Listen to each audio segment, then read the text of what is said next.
Bob Mueller, you remember that guy that was a special counsel, Bob Mueller, who was appointed during the first Trump administration. The point of that effort was to try and stagger the Trump presidency and breathe all sorts of life into the idea that Trump had colluded with the Russians to steal the 2016 election. But here's why Bob Mueller's name is in the news again this week.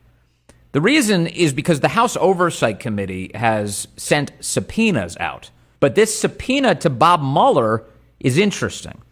And the reason I say that is because in the last 24 hours, we've gotten an indication from Real Clear Investigations, as well as the Daily Mail, that Bob Mueller is actually living in a, quote, memory care facility.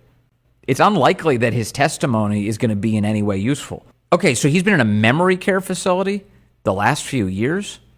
For those of us who saw Bob Mueller testify in the first place, this is back in 2019, we knew that Bob Mueller wasn't all there. The firm that produced the Steele reporting, the name of the firm that produced that was Fusion GPS. Is that correct? I'm not familiar with that.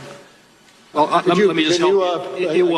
It's not a trick question. Right? It was Fusion GPS. I'm not familiar with that. Bob Mueller, like Joe Biden, was already losing it by the time he was appointed as special counsel.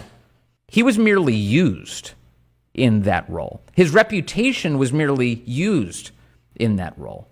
Recall back that it wasn't Mueller who was really running that investigation. The person who was doing that was who the New York Times called Mueller's legal pit bull, a cable news contributor now by the name of Andrew Weissman. Want to see more? Make sure to check out Vince. You can see it every day, 10 Eastern, rumble.com/Vince, or wherever you get a podcast.